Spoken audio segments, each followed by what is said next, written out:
Hello aspirants, welcome back to make my exam. मैं प्रशांत गुप्ता एक बार फिर से स्वागत करता हूं इस सीरीज में। आज हम लोग परसेंटेज का फोर्थ पार्ट देखने वाले हैं। थर्ड पार्ट तक हम लोग ने पहले और दूसरे पार्ट में बेसिक्स देखे थे। थर्ड पार्ट में कुछ सवाल देखे थे और उन सवालों पे जो बेसिक हमने नहीं किए थे वो बेसिक देखे थे। आज हम लोग कुछ क्वेश्चंस ही करेंगे और अगर कुछ नया क्वेश्चन मिला जिसका बेसिक मैंने नहीं करवाया वो बेसिक भी उसी टाइम वहीं पे हो जाने वाला है। ठीक है, तो ज़्यादा टाइम बर्बाद ना करते हुए मैं क्वेश्चंस को प्रोसीड करता हूं। लास्ट टाइम हम लोग ने 5 सेट कर लिए थे, 5 क्वेश्चंस कर लिए थे। अगले क्वेश्चन की तरफ बढ़ते हैं। नेक्स्ट क्वेश्चन ये रहा आपके सामने। क्वेश्चन है, if the annual increase in population be 20% and the present population be 10,000, what will be the population after 3 years hence. लिखा है कि अगर पॉपुलेशन बढ़ने का रेट 20% प्रति वर्ष है, ठीक है, 20% प्रति वर्ष पॉपुलेशन बढ़ रही है। अगर प्रेजेंट टाइम में पॉपुलेशन 10,000 है तो आज से 3 साल के बाद पॉपुलेशन कितनी हो जाएगी। ये सवाल जस्ट ऐसा ही है कि जैसे मेरे पास 10,000 रुपए हैं और हर साल मैं 20% उसमें इंक्रीज कर रहा हूं तो 3 साल में कितने परसेंट का इंक्रीज होगा। एक तरीका ये है कि आप इसको ओवरऑल इंक्रीज निकाल के सॉल्व कर लें, या फिर सवाल ये है कि 10,000 मेरे पास है तो 3 साल के बाद 20% बढ़ के 3 बार 20% बढ़ के फाइनल अमाउंट मेरे पास कितना हो जाएगा। लॉजिक देखिए, लॉजिक यही है, 10,000 पहले 20% बढ़ा, फिर से 20% बढ़ा एंड फाइनली एक बार फिर से 20% बढ़ा। ठीक है, क्योंकि 3 साल बाद की पॉपुलेशन पूछी है तो आपको आगे बढ़ना है, 20% यहां पे प्लस हो रहा है। ठीक है, सो आप चाहें तो यहीं से इंक्रीज कर दें, लाइक 1000 का 20% आराम से पता चल रहा है कि 2000 होगा। सो 2000 बढ़ने के बाद पॉपुलेशन हो जाएगी 12,000। ठीक है, एक साल के बाद पॉपुलेशन हो जाएगी 12,000। अब फिर से इसमें 20% बढ़ाइए, 12,000 का 20% होगा 2400। 2400 अगर आपने बढ़ाया तो आपको मिलेगा यहां पे 14,400। कोई दिक्कत नहीं होगी इसमें। फिर 14,400 में आप 20% बढ़ाइए, इधर आपको 20% मिलेगा 2880। 14,400 और 2880 ये आपने बढ़ाना है, 17,280। ये बन जाएगा इसका आंसर। ये हो गया आपका पहला तरीका। ठीक है, दूसरा तरीका देखिए, अगर मैं मल्टीप्लिकेशन फैक्टर को इस्तेमाल करूं तो यहां पे आप बताइए मुझे कि मल्टीप्लिकेशन फैक्टर यूज हुआ आपका first time, second time and third time. Like multiplication factor एक तो आप इंक्रीज करके निकालते हो, जैसे यहां मैं प्लस प्लस प्लस कर रहा हूं 3 बार। ठीक है, आप मल्टीप्लाई भी कर सकते हो। तो 10,000 में फर्स्ट टाइम अगर आप मल्टीप्लाई करोगे 20% का मतलब 1/5 बढ़ रहा है। सो मल्टीप्लिकेशन फैक्टर बनेगा 6/5, अगेन 6/5 एंड अगेन 6/5। ये बन जाएगा आपका। ठीक है, अगर आप इसको सॉल्व करेंगे आप यहीं पहुंचेंगे 17,280। ठीक है, मैं कैलकुलेशन करने में टाइम वेस्ट नहीं कर रहा हूं, आप इसको सॉल्व करिएगा, 17,280 मिलेगा। दूसरी बात, अगर आपको यह पता हो कि 6.5 को 1.2 1.2 1.2 भी लिख सकते हैं और आप 12 का क्यूब अगर जानते हैं तो 12 का क्यूब होता है आपका 1728। ठीक है, और यहां पे 12 का ही एक तरीके से क्यूब हो रहा है क्योंकि आप इसको लिख सकते हैं 1.2 का क्यूब इंटू 10,000। सो अब ये हो जाएगा 1.728 और इसमें अगर 10,000 आप इंटू करेंगे तो भी आपको आंसर मिल जाएगा 17280। डू इट एनीवे, बहुत आसान है, आपको आंसर मिलेगा 17,280। ठीक है, ऑप्शन बी इसका जवाब हो जाएगा। बढ़ते हैं अगले सवाल की तरफ। So question number 7 reads as, the population of a town in the first year increases by 10%, in the next year it decreases by 10%। मतलब पहले पॉपुलेशन 10% बढ़ रही है, फिर पॉपुलेशन 10% कम हो रही है। पिछले सवाल में क्या था कि 20% लगातार इंक्रीज हो रही थी, इस बार पहले 10% बढ़ेगी फिर 10% पॉपुलेशन कम हो रही है। And in the fourth year it was decrease by 10%। देखिए यहां पहले 2 साल की बात हुई, फिर डायरेक्टली फोर्थ ईयर पे आप पहुंच गए। In the fourth year it decreases by 10%। इसका मतलब यह हुआ कि पहले बढ़ना है, फिर कम होना है, फिर बढ़ना है, फिर लास्ट में फोर्थ ईयर में कम होना है। मतलब ऑल्टरनेटिवली इसमें काम हो रहा है। ठीक है, 10% बढ़ना और 10% कम होना ऑल्टरनेट हो रहा है। If the present population be 20,000, अगर प्रेजेंट पॉपुलेशन 20,000 है, then the population after 4 year will be, तो 4 साल के बाद पॉपुलेशन क्या हो जाएगी। देखिएगा, अभी पॉपुलेशन 20,000 है, पहले 10% बढ़ानी है पॉपुलेशन, और फिर 10% पॉपुलेशन कम होगी, फिर आपने 10% बढ़ानी है पॉपुलेशन, एंड फिर से 10% पॉपुलेशन कम हो जाएगी। ठीक है, इस तरह का पैटर्न है। अगर आप जैसा लिखा है वैसा ही सॉल्व करना चाहते हैं तो आपको पहले 20,000 का 10% बढ़ाना पड़ेगा, फिर जो भी आएगा, यहाँ पे आएगा 22,000, फिर उसमें आपको 10% कम करना पड़ेगा। ठीक है, फिर उसमें 10 जो भी नंबर आएगा उसमें 10% बढ़ाना पड़ेगा, फिर उसके बाद आपको फाइनली 10% कम करके आपको फाइनल आंसर मिल जाएगा। एक तो ये तरीका है। दूसरी बात, आपको एक कॉन्सेप्ट और बताता हूं, आई होप मैंने आपको बताया होगा। अगर आप किसी नंबर में आप 20% बढ़ा रहे हो और फिर आप 10% बढ़ा रहे हो, ये सेम है कि पहले आप उस नंबर में 10% बढ़ा दीजिए और फिर 20% बढ़ा दीजिए, क्योंकि दोनों में जो फाइनल चेंज है, इनिशियल टू फाइनल का चेंज है, वो सेम रहने वाला है। देखिए, either do it by formula इस लॉजिक को समझने के लिए, या फिर डायरेक्ट इसको आप 100 ले लो, 20% बढ़ाया 120 हो गया और इधर हो जाएगा 132। अगर यहाँ 100 लिया इनिशियल नंबर, सो 110 हो जाएगा, और 20% 22 होगा तो अगेन हो जाएगा 32, 132। सो 32% फाइनल इंक्रीज है। तो आप इस नंबर को आगे पीछे कर सकते हैं। ठीक है, यही लॉजिक आप इधर भी लगा सकते हैं। पहला तरीका क्या बताया मैंने? पहला तरीका ये हुआ कि आप पहले 10% बढ़ाइए, फिर 10% कम करिए, फिर 10% बढ़ाइए, फिर जो नंबर आएगा उसमें 10% कम करिए, एक तरीका। दूसरा तरीका कि आप इसको चेंज कर सकते हैं। ठीक है, अगर चेंज करेंगे तो आप अगर पहले इंक्रीज करवाना चाहते हैं तो आप 10% इंक्रीज कर लो, जबकि सवाल ऐसा नहीं था, पर सॉल्व करने के लिए हम ऐसा चेंज कर सकते हैं। ठीक है, ये बस कैलकुलेशन चेंज करने के लिए हम लोग ऐसा कर रहे हैं।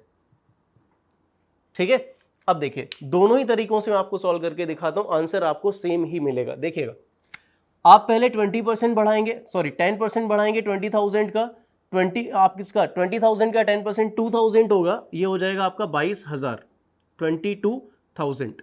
ठीक है, 22,000, मैं इसको शॉर्ट में लिख रहा हूँ, 22K लिख देता हूँ इसको, सपोज 22K, 22,000 हो गया। ठीक है, अब फिर से आपने 10% इसमें बढ़ाया, अभी आपने 10% कम करना है। अब इसमें 10% कम करिए, 22,000 का 10% 2,200 होगा, और अगर आपने 2,200 कम किया तो देखिए 22,000 में से 2,200 मतलब 2,000 तो ऐसे ही कम कर दो। ठीक है, तो 20,000 फिर से पहुंच गए, और उसमें से आपने अगर 200 और कम किया तो ये हो जाएगा 19,800। देखिए 19,800 हो जाएगा।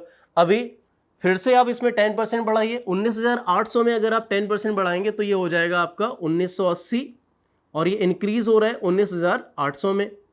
तो देख लीजिए इसको सम करके क्या मिलेगा, 21,780 आपको मिलने वाला है। ये हो जाएगा 21,780। ठीक है, यहां तक पहुंच गए। अब फिर से इसमें 10% कम करिए, अभी 10% इसका देखिए, ये आपको मिलने वाला है 21,780 का 10% 2178, 2178। कम करिए इसमें से, इधर 2 आएगा, इधर 0 आएगा, इधर 6 आएगा, इधर 9 आएगा, इधर 1 आएगा। सो ये हो जाएगा आपका 19,602, 19,602। सो ये ऑप्शन कहाँ दिख रहा है आपको? B option. तो बी इसका आंसर हो जाएगा। जैसा दिया था वैसा ही किया मैंने। ठीक है, अब देखिए इस तरीके से भी करके देख लेते हैं, आपको कंफर्म हो जाएगा कि आंसर में कोई फर्क नहीं पड़ता है। देखिए मैं पहले 10% बढ़ा देता हूँ। ठीक है, तो ये हो जाएगा 22,000, 22,000। ठीक है, अब फिर से इसमें 22,000 का 10% ऐड करिए, 22,000 का 10% 2,200 होगा, और इसमें ऐड करेंगे तो आपको मिलेगा 24,000। देखिए ये 2,000 डायरेक्टली ऐड करेंगे, 22 और 2 24, और 200 ऐड हो रहा है, 24,200।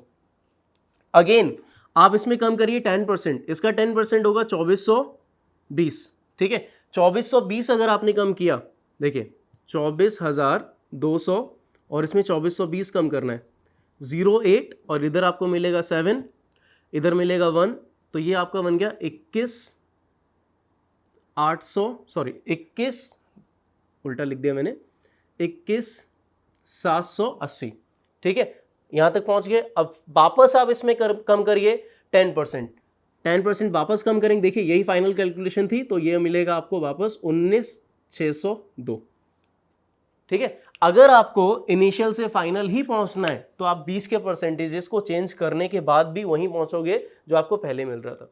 ठीक है, पर अगर 20 के परसेंटेज आप तब चेंज मत करना जब बीच के नंबर, लाइक आपको ये अगर पहला साल है, ये दूसरा साल है, ये तीसरा, ठीक है, अगर इस तरह से दिया है और तीसरे साल की वैल्यू निकालनी है तब चेंज मत करना, क्योंकि अब देखो फर्क पड़ रहा है। फाइनल वैल्यू में चेंज नहीं पड़ता है, मैं ये बोल रहा हूँ। फाइनल वैल्यू उतनी ही रहेगी जो आपको जैसा को सवाल दिया था वैसे सॉल्व करने से आ रहा है। इनका चेंज कर दोगे वैल्यू, अगर आगे पीछे कर दोगे, ऑर्डर चेंज कर दोगे, तब भी फाइनल आंसर वही रहने वाला है। ठीक है, इसके अलावा देखिए, इसके अलावा और क्या कर सकते हैं। ये तो हो गया कि आप परसेंटेजेस निकाल के ऐड एंड सब्ट्रैक्ट करें, आंसर आ जाएगा। इसके अलावा देखिए 20,000, देखिए 10% इंक्रीज करने का मल्टीप्लीकेशन फैक्टर होता है। देखिए 10% का मतलब 1/10 है और 10% डिक्रीज करने का मतलब -1/10 है। सो अगर 1/10 बढ़ाएंगे तो 1 + 1/10 11/10 हो जाएगा, और जब डिक्रीज करेंगे तो 9/10 हो जाएगा। फिर आपने इंक्रीज किया 11/10 हो गया, फिर आपने डिक्रीज किया 9/10 हो गया। अगेन ये 4 जीरो से ये जीरो कैंसिल हो जाएंगे, तो 2 इंटू, देखिए ये आपको मिलेगा 2 इंटू 11 इंटू 9 इंटू 11 इंटू 9, और अगर आप इसको भी मल्टीप्लाई करें आपको आंसर वही मिलने वाला है जो ऑप्शन बी के अंदर लिखा हुआ है। आप इसको चेक कर सकते हैं। ठीक है, तब भी आंसर आ जाएगा। सो यहां पे क्या था, इन दोनों केसेस में मैंने ये बताने की कोशिश करी कि ऑर्डर चेंज करने से फर्क नहीं पड़ता फाइनल वैल्यू में। ठीक है, फाइनल वैल्यू में। दूसरा, अगर आपको फाइनल ही निकालना है तो यूज मल्टीप्लिकेशन फैक्टर, आंसर आ जाएगा। ठीक है, वरना फिर आप बार बार कैलकुलेशन अगर कर सकते हैं तो आप इस तरीके से भी कर सकते हैं। ठीक है, बढ़ते हैं अगले प्रश्न की तरफ। Question number 8।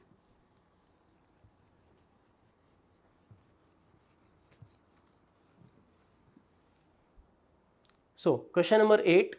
The salary of A is 20% lower than B's salary and salary of C is 56.25% greater than A's salary. लिखा है कि A की सैलरी B से 20% कम है और C की सैलरी A से 56.25% ज़्यादा है। आगे, by how much percent the salary of B is less than the salary of A. B की सैलरी C है यहाँ पे, B की सैलरी C की सैलरी से कितने % कम है, ये आपको बताना है। देखिए पहले ये ऑर्डर देखते हैं कि किस तरह से चेंज का ऑर्डर दिया गया है। पहले लिखा है कि A की सैलरी, देखिए salary of A is 20% lower than B। A की सैलरी, अगर ये A है और ये B है, आप इसको ऐसे भी लिख सकते थे, कोई खास फर्क नहीं पड़ता है। ठीक है, अगर ये लिखेंगे तो आप बोलेंगे B से A की तरफ जाने में 20% कम हो जाता है। यही काम इधर भी कर सकते हैं आप, B से A की तरफ जाने से 20% कम हो जाता है, बात एक ही है।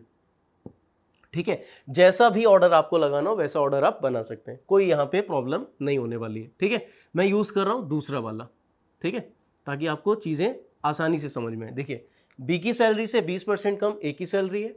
फिर आगे C की सैलरी A से मतलब A से C की तरफ जाएंगे तो कुछ बढ़ेगा, ज्यादा है। कितनी ज्यादा है? 56.25%, 56.25% ज्यादा है, 56.25%।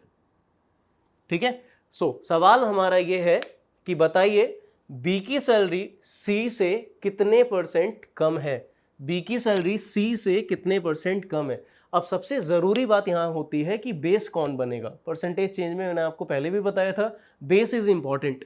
लिखा है देन बी का मतलब C के कंपैरिजन में B कितने % कम है। इसका मतलब कि जब मैं C से B की तरफ आऊंगा तो कितने % डिक्रीमेंट हो जाएगा, कितने % डिक्रीज हो जाएगा। ठीक है, अब देखिए तरीके बहुत सारे हैं आपके पास, आप नंबर एज्यूम कर सकते हैं। ठीक है, क्या एज्यूम करना चाहिए? A एज्यूम करना चाहिए, B करना चाहिए, C करना चाहिए। ठीक है, हमेशा जरूरी नहीं कि A ही एज्यूम करो। ठीक है, आप ऑर्डर देखिए, B से A, ए से सी, तो बी एज्यूम करना चाहिए। क्या बी को 100 ही एज्यूम करना चाहिए? ऐसा भी हर बार ज़रूरी नहीं है। तो बी को क्या एज्यूम करें अगर एज्यूम करना है कुछ, ठीक है, या फिर मल्टीप्लिकेशन फैक्टर से तो हो ही जाएगा ये सवाल, ठीक है। मैं पहले एज्यूम करके बताता हूँ। देखिए 20% का मतलब 1/5। अब प्रॉब्लम हो सकती है कि आपको 56.25 ना पता हो। अगर ना पता हो कि ये 9/16 होता है तो आप एक काम कर सकते हैं। देखिए क्या है वो काम, इसको आप स्प्लिट कर लें अपने बेस्ट पॉसिबल चॉइसेस में, जिसके परसेंटेज का फ्रैक्शन आपको पता हो। बेस्ट पॉसिबल चॉइसेस में 56.25 को क्या लिख सकते हैं, 50% प्लस 6.25। आई होप 50% सभी को पता होता है, ठीक है। रही बात 6.25 की, ये भी आप में से मोस्ट ऑफ द पर्सन्स को पता ही होगा कि ये 1/6 होता है, सॉरी 1/16 होता है, ठीक है। अगर आप इसको ऐड करोगे 9/16 ही आपको मिलने वाला है। नहीं याद है तो ऐसे आप ऐसे सॉल्व कर सकते हैं, ऐसे आप इसको सिंप्लीफाई कर सकते हैं, ठीक है। अभी ये फ्रैक्शंस की क्या ज़रूरत है? कुछ लोग कह रहे होंगे 100 लो आगे सॉल्व कर दो, बिल्कुल कर लो सर, पर अभी मैं नहीं कर रहा क्योंकि कैलकुलेशन में पॉइंट वगैरह आ जाएगा, फ्रैक्शन आ जाएगा। मैं ऐसी कैलकुलेशन बनाऊंगा जिसमें पॉइंट एंड फ्रैक्शन नहीं बनेगा, ठीक है, वो देखने की कोशिश करना। देखिए अब करना क्या है, आप बी से ए जा रहे हो, ए से सी जा रहे हो। अब इसके फ्रैक्शंस में डिनोमिनेटर वाला पार्ट देखो, यहाँ 5 है और यहाँ पे 16 है। आप इन दोनों का प्रोडक्ट कर दो, 5 एंड 16 का, और जो भी आएगा 80 आएगा वो बी मान लो। आपने 5 एंड 16 का प्रोडक्ट करके वो बी को एज्यूम कर लिया, ठीक है। अभी बी आपका 80 हो गया, इसमें 20% कम करिए, 16 कम हो जाएगा। 16 कम होगा तो ये बनेगा आपका 64। 16 कम करेंगे तो बनेगा ये 64। अब 64 ए की वैल्यू हो गई, राइट। तो 9/16 बढ़ाना है, 56.25 बढ़ाना है ए के रेफरेंस में। ए कितना है? 64। 64 का 9/16 कितना होगा? देखिए 4 टाइम कैंसिल हुआ, 36 होगा। 36 होगा तो ये हो जाएगा 100। 36 होगा तो सी आपका बन जाएगा 100, ठीक है। अब सवाल को देखिए, लिखा था कि बी सी के रेफरेंस में कितने परसेंट कम है, तो बेस तो सी ही बनेगा, ठीक है। या फिर आपको दिख रहा हो तो आप देख लीजिए, 100 से 80 हो गया तो कितने परसेंट कम हो गया? 20%। नहीं तो आप ऐसे देखो, 100 से 80, 20 कम हुआ over 100 into 100, so answer will be 20, ठीक है। और अगर परसेंटेज में लिखेंगे तो क्या लिखेंगे कि 20% डिक्रीज हो गया। ये है आपका answer.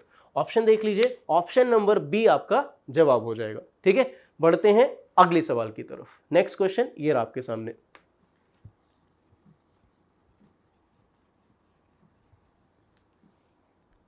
So, question number 9 reads as, in my office there are 30% female employees and 30% of these earn greater than 8,000 रुपये per month। मतलब कोई एक डेटा दे रहा है आपको कि ऑफिस में, उसके ऑफिस में जो भी ये डेटा दे रहा है आपको, लिखा है कि उसके ऑफिस में 30% फीमेल एम्प्लॉय है, उसमें से 30% ऐसे हैं जो 8,000 रुपये प्रति महीने प्रति माह उससे ज़्यादा कमाते हैं। And 80% of the male employees, जो भी मेल एम्प्लॉयज़ हैं उसमें से 80%, जो भी हैं मेल, उसमें से 80% 8,000 पर महीने से कम कमाते हैं। ये लिखा हुआ है, देख लीजिए आप। And the 80% of male employees earn less than 8,000 per month. What is the percentage of employees who earn more than 8,000 per month? आपको बताना है कि ऐसे कितने प्रतिशत एम्प्लॉयज़ हैं जो 8,000 से ज़्यादा कमाते हैं, ठीक है। देखिए बहुत ही छोटा सवाल है और ऐसा सवाल है कि जो ट्रिकी है, जो गलती करवा सकते हैं आपसे। ध्यान से देखिएगा। देखिए इसमें तो कोई किसी को सवाल नहीं होगा कि टोटल में से अगर 30% फीमेल हैं, टोटल में से अगर 30% फीमेल है तो ऑब्वियस सी बात है कि 70% क्या होंगे? बिल्कुल सही, मेल। ऑब्वियस सी बात है, ठीक है। अब जो भी टोटल है, मुझे नहीं मतलब कि कितना टोटल है, उसका 30% अगर फीमेल है तो उसी नंबर का टोटल का 70% मेल होगा, ठीक है। आगे, अब जो फीमेल है उसमें से, 8,000 रुपए से ज्यादा कमाने वाले 30% है। इसमें से 30% ऐसे हैं जो 8,000 रुपए से ज्यादा कमाते हैं। अब देखो डाउट क्या होगा ना आपको डाउट बहुत जेन्युइन है आपका, हो भी सकता है कि 30% अगर फीमेल है तो 30 का 30% निकाल दिया तो इधर तो फिर 0 बचा। बिल्कुल नहीं, आप गलत सोच रहे हैं, ऐसा बिल्कुल भी नहीं। मैं आपको एक एग्जांपल देता हूँ, अगर आप ऐसा सोच रहे हैं तो, और अगर आप में से कोई भी ऐसा सोच रहा है तो अपना डाउट क्लियर कर ले। मान लीजिए कि मेरे पास 10,000 रुपये, उसमें से 30% मैंने खर्च कर दिए, मतलब मैंने कितने रुपए खर्च किए? 3,000। कहाँ कहाँ किए वो अभी दिखाता हूँ, ठीक है। और 70% मैंने सेव कर लिए, 70% का मतलब 7,000 सेव कर लिए, बिल्कुल यही डेटा ले रहा हूँ। 30% जो मैंने खर्च किए, ठीक है, अब मैं बताता हूँ मैंने कहाँ कहाँ खर्च किए। जो भी मेरा खर्चा है, ये मेरा टोटल एक्सपेंस है, ये सेव किया मैंने, ठीक है। 3,000 मैंने खर्च किया, जिसको मैं 30% बोल रहा हूँ टोटल का, राइट। जो भी खर्च किया उसमें से 30% मैंने खर्च किया सपोज मूवीज देखने में, ठीक है। जो भी मेरा खर्चा है उसका 30% मूवीज देखने में किया। क्या आप ऐसा बोलोगे ये 30% और ये 30% सेम है? बिल्कुल नहीं, ठीक है, क्योंकि ये 30% 10,000 का है और ये 30% 3,000 का है। तो 3,000 का 30% करेंगे तो यहाँ पे कितना मिलेगा? आपको मिलेगा 900। आपने खर्चा कितना किया मूवीज देखने में? हो जाएगा 900 रुपये, ठीक है। 900 रुपये आपने खर्चा किया, फिर बचा कितने आपके पास पैसा? अगर आप बोलोगे 900 खर्च किया, 3,000, लाइक 3,000 में से 900 खर्च किया तो बाकी का पैसा कहीं और खर्च किया होगा। बाकी आपने सपोज खर्च कर दिया लाइक अपनी पढ़ाई पे, अपनी स्टडीज़ में कर दिया खर्च, ठीक है। अगर आपने अपनी स्टडीज़ में बाकी का पैसा खर्च कर दिया, बुक्स वगैरह लेने में या जो भी आपका काम है स्टडीज़ में, उस पर खर्च किया, तो 900 इधर गया, 3,000 में से फिर बचा कितना? 2100। 2100 आपने स्टडीज़ पे खर्च किया। आप एक काम करो, 2100 आप मुझे बताओ, 2100 3,000 का कितना परसेंट है? आप डेफिनेटली बोलोगे कि 70% है। हो क्या रहा है? ये 30% था, ठीक है। ऐसा नहीं होता है कि 30 और इधर भी 30 लिखा है तो इसका मतलब कि ये सारा खर्च हो गया, नहीं। ये 30% है, इधर जो भी अमाउंट आएगा, ठीक है। और कभी भी कोई भी अमाउंट आप डिवाइड करते हो वो हमेशा 100% होती है। मतलब कि अगर आपने फीमेल में से 30% बोल दिया कि 8,000 से ज़्यादा कमाते हैं, तो बचे हुए फीमेल कितने? 70%। किस चीज़ का 70%? 70% टोटल फीमेल का, और ये 30% किसका है? टोटल पॉपुलेशन का, टोटल ऑफिस में लोगों की संख्या का, ठीक है। ये बनता है, समझ में आ गई होगी आई थिंक बात, ठीक है। तो कभी भी आप फर्दर डिवीजन करते हो तो आप उसको 100% लेके कर सकते हो, ठीक है। और अगर बेस आपको टोटल के रेफरेंस पे बनाना है तब भी आप कर सकते हो। अगर मुझे लिखना हो कि मूवीज पे मैंने टोटल का कितना परसेंट खर्च किया, मूवीज पे टोटल का कितना परसेंट खर्च किया, तो आप बोलोगे कि 30% तो खर्च किया था मूवीज पे। फिर मैं आपसे पूछूंगा 30% किस चीज़ का, तो आप कहोगे कि जो भी मैंने टोटल एक्सपेंसेस किए थे, जो भी मेरे टोटल एक्सपेंसेस थे उसका 30%।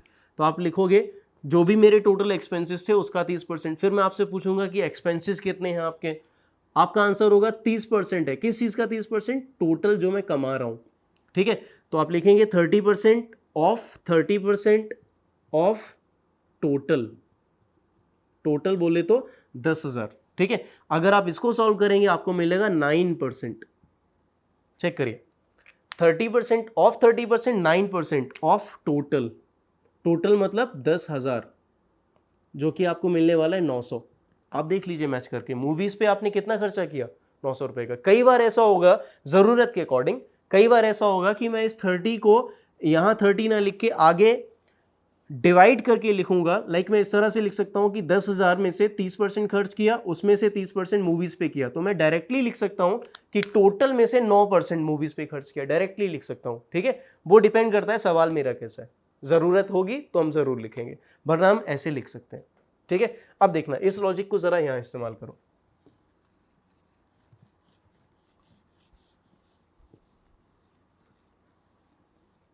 देखिए, अभी आप बताइए 30% फीमेल, जो भी फीमेल है उसका 30% 8,000 से ज़्यादा कमाते हैं, ठीक है। तो जो बच गए 70% होंगे, फीमेल जो भी है उसका 70% बचा, इनके बारे में आप क्या बोलेंगे, ठीक है, पहला सवाल। दूसरा, मेल के बारे में क्या दिया है, देखिएगा, जो भी मेल है उसमें से 80% मेल 8,000 से कम कमाते हैं। जो भी मेल है उसमें से 80% मेल 8,000 से कम कमाते हैं, लेस देन 8,000। तो जो बच गए 20%, उनके बारे में आप क्या कहोगे? ठीक है, मेरा सवाल है यहाँ पे क्या होगा और यहाँ पे क्या होगा। ठीक है, अब ज़्यादातर लोग बोलते हैं अगर ये ग्रेटर देन 8000 है तो ये लेस देन 8000 होगा। ठीक है, और अगर ये लेस देन 8000 है तो बाकी को लोग ऑब्वियसली 8000 से ज़्यादा कमा रहे होंगे, पर जल्दबाजी में आपने एक डेटा मिस कर दिया। ऐसा भी तो हो सकता है कि किसी को 8000 ही मिलता हो। ठीक है, तो यहाँ आप ऐसा बिल्कुल मत करना कि आप आंसर निकालना शुरू कर दो। मैं आपको आंसर बताता हूँ कि लोग क्या आंसर निकालते हैं।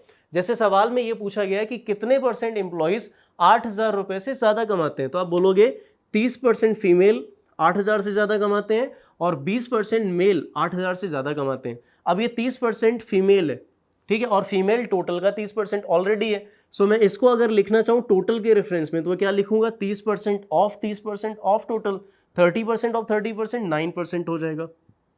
ठीक है, इधर आओ, 20% ऑफ 70% ऑफ टोटल, तो 70 का 20% 14 होगा। ठीक है, तो कुछ लोग इसका आंसर करना ये शुरू कर देते हैं कि 14 और 9 जोड़ दो तो आपको 23 मिलेगा। 23% लोग ऐसे हैं जो 8000 रुपये से ज़्यादा कमाते हैं। और देखिए कमाल की बात है कि ऑप्शन में दिया भी है बी ऑप्शन, और जो कि गलत है। इसका आंसर है can not be determine.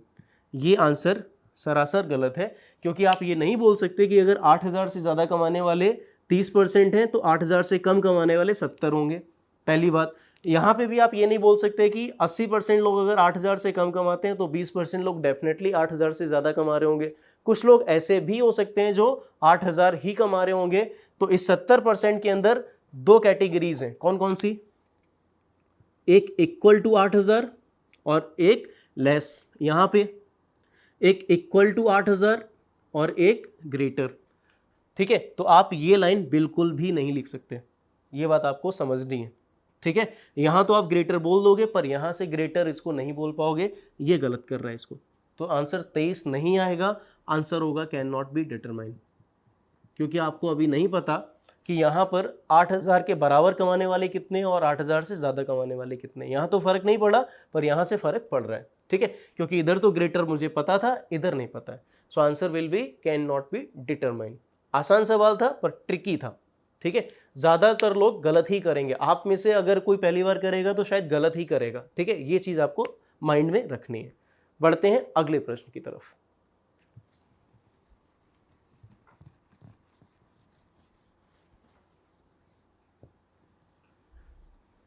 So, question number 10.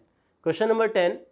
600 students took the test on physics and chemistry. 35% students failed in physics and 45% failed in chemistry, and 40% of those who pass in chemistry also pass in physics. Then how many students fail in both?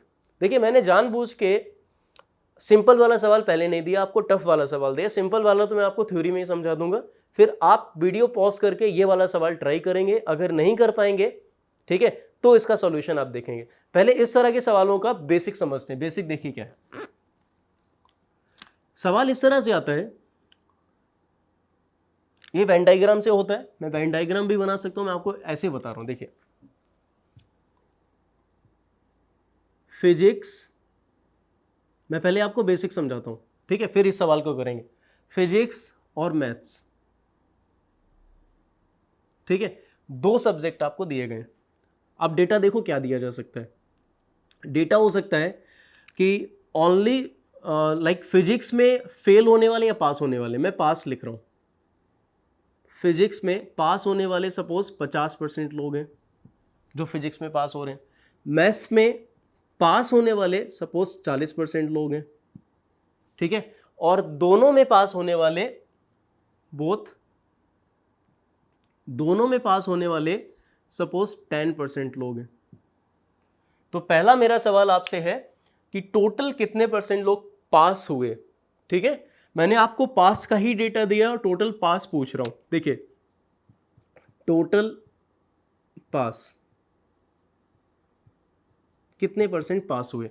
देखिए इसको solve कर सकते हैं आप Venn diagram की help से। Physics में 50%, maths में 40%, दोनों में 10%। इसका जो फॉर्मूला अगर आप बनाओगे तो वेन डायग्राम की हेल्प से बन सकता है। फिजिक्स में 50%, मैथ्स में 40% और दोनों में 10%। तो टोटल कितना होगा 50 + 40, बट ये वाला हिस्सा दोनों में 2 बार काउंट हो रहा है तो हमें 1 बार चाहिए, सो माइनस करना पड़ेगा 1 बार। तो फॉर्मूला क्या बना 50 + 40 - 10, यह आएगा आपका 80।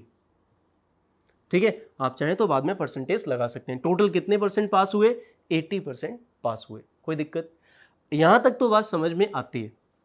अब देखो होता यह है, लोग क्या बोलना शुरू करते हैं कि अगर टोटल पास हुए 80 तो टोटल फेल कितने हुए, टोटल फेल कितने हुए? आंसर है कैन नॉट बी डिटरमाइन। ठीक है, टोटल फेल आप नहीं बता सकते अभी।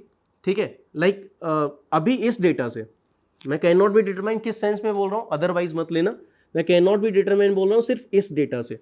अगर मैं आपको यह बोलूं कि टोटल पास ये दिया है, ठीक है, तो आप इस डेटा से टोटल फेल ऐसे नहीं निकाल सकते कि आपने 100% - 80% कर दिया, नहीं।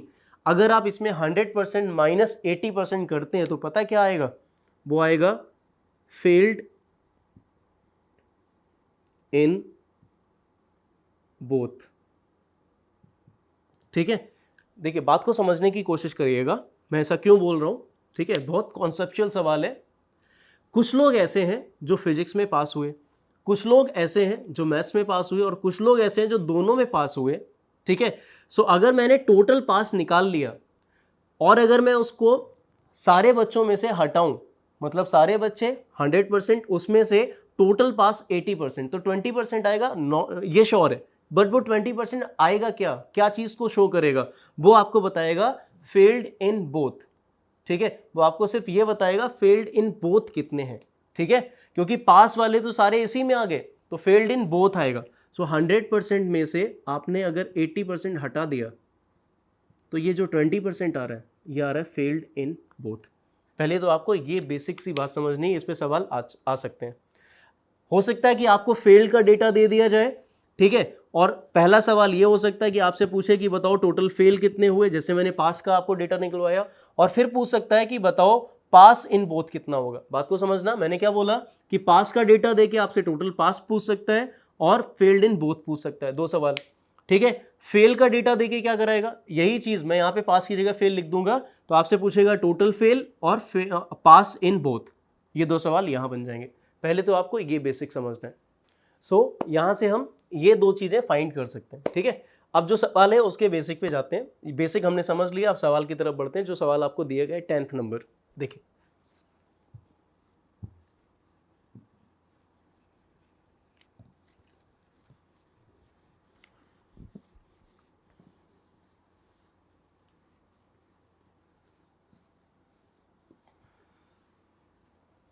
ओके, क्वेश्चन में लिखा था कि 600 बच्चों ने टेस्ट दिया, जिसमें से फिजिक्स एंड केमिस्ट्री का टेस्ट था, जिसमें से 35% फिजिक्स में फेल हो गए और 45% फेल हो गए आपके केमिस्ट्री में।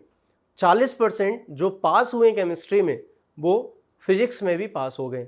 ठीक है, 40% वो बच्चे जो केमिस्ट्री में पास हैं वो फिजिक्स में भी पास हो गए। इसका मतलब पता है क्या है, इसका मतलब है कि वो बच्चे ऐसे हैं जो केमिस्ट्री एंड फिजिक्स दोनों में पास हैं।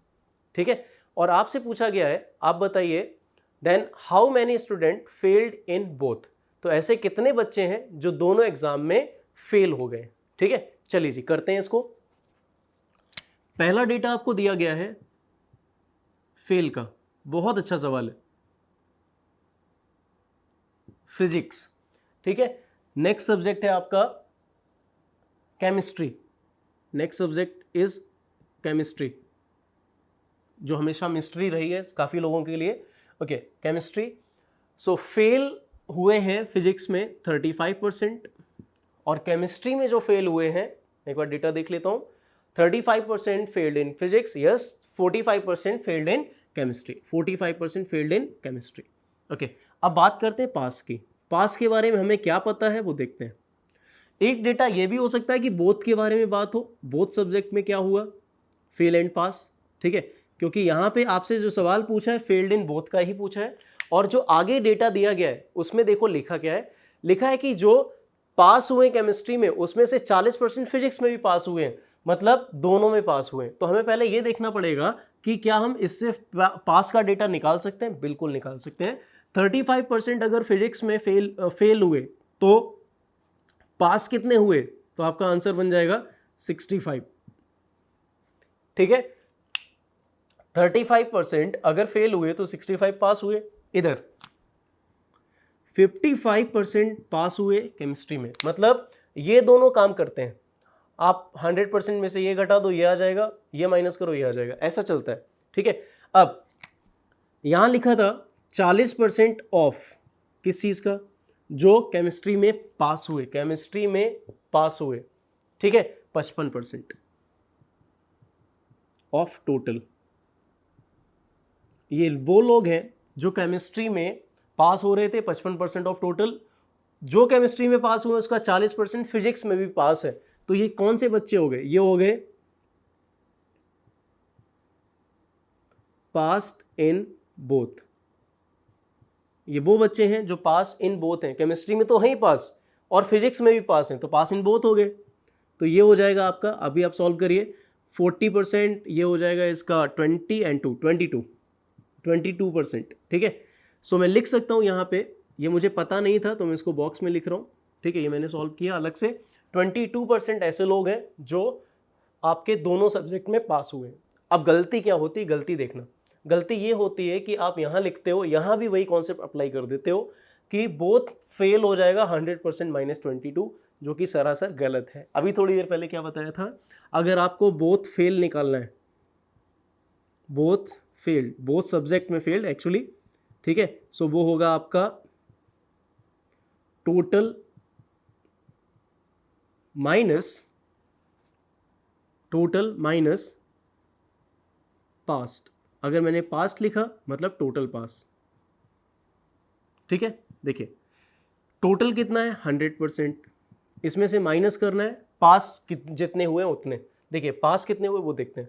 65% पास हुए आपके फिजिक्स में, केमिस्ट्री में पास हुए 55%, और दोनों में 22, और ये दोनों में काउंट होगा जैसे पिछला सवाल किया था। तो 22 यहाँ से हटाइए, 22 यहाँ से हटाया। ठीक है, तो आपको मिलेगा 100 माइनस, चलिए देखते हैं इसको, ये कितना आने वाला है।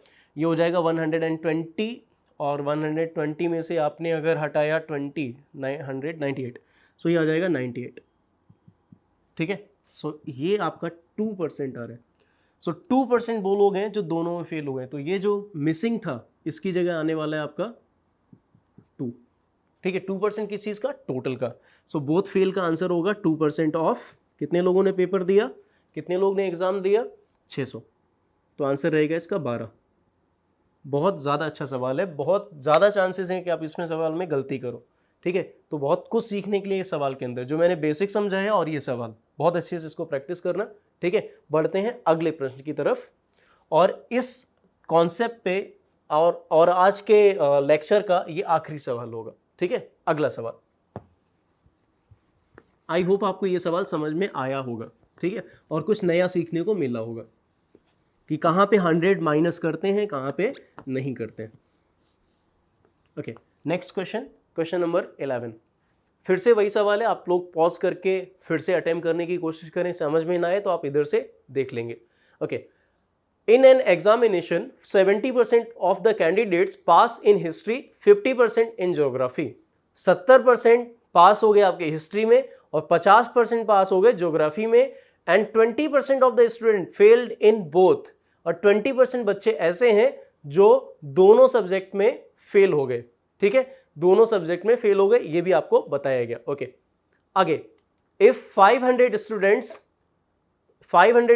पास इन बोथ द सब्जेक्ट, अगर दोनों सब्जेक्ट में कुल मिला के 500 बच्चे पास हुए, then find how many candidate appear for the exam. Very very very good question. ठीक है, देखिएगा फिर से मैं डेटा लिख रहा हूं। एग्जाम इस बार है आपका history and geography, history and geography. ठीक है, मैं शॉर्ट में लिख रहा हूं जियो। ठीक है, हिस्ट्री एंड ज्योग्राफी। पहले जो डेटा दिया है वो है आपका पास का, पास का डेटा लिखिए।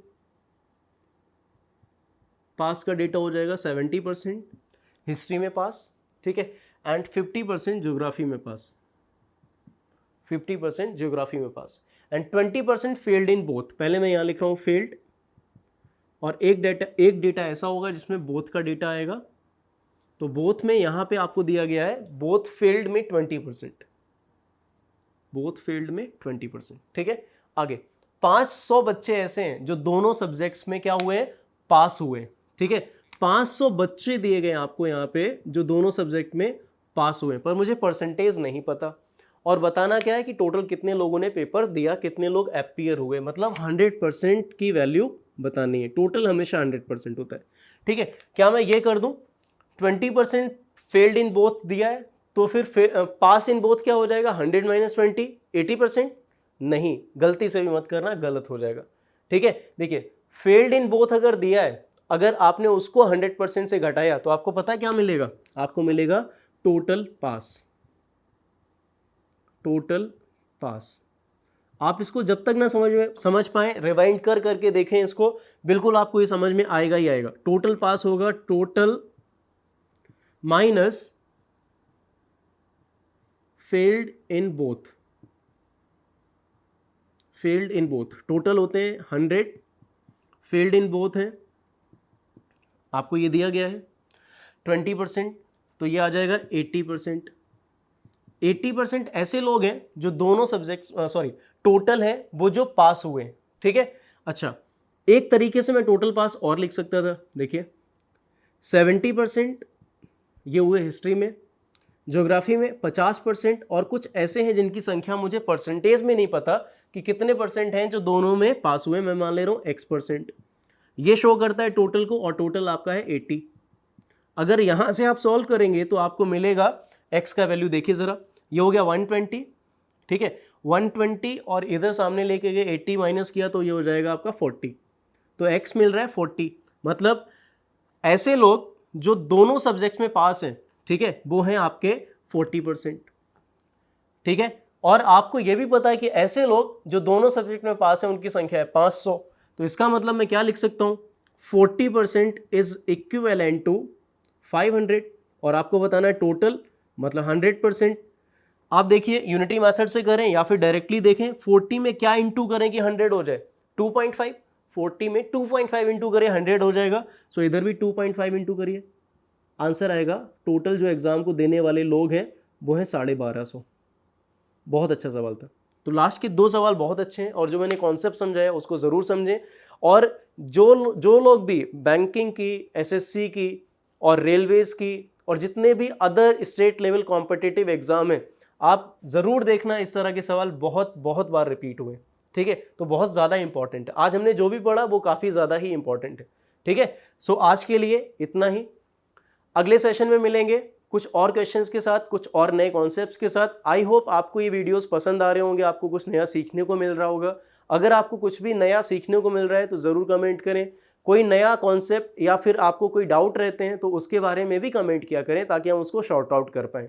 ठीक है, मिलते हैं अगले वीडियोज़ में अगले लेसन के साथ। तब तक के लिए लाइक करें, शेयर करें, सब्सक्राइब करें। Thank you so much.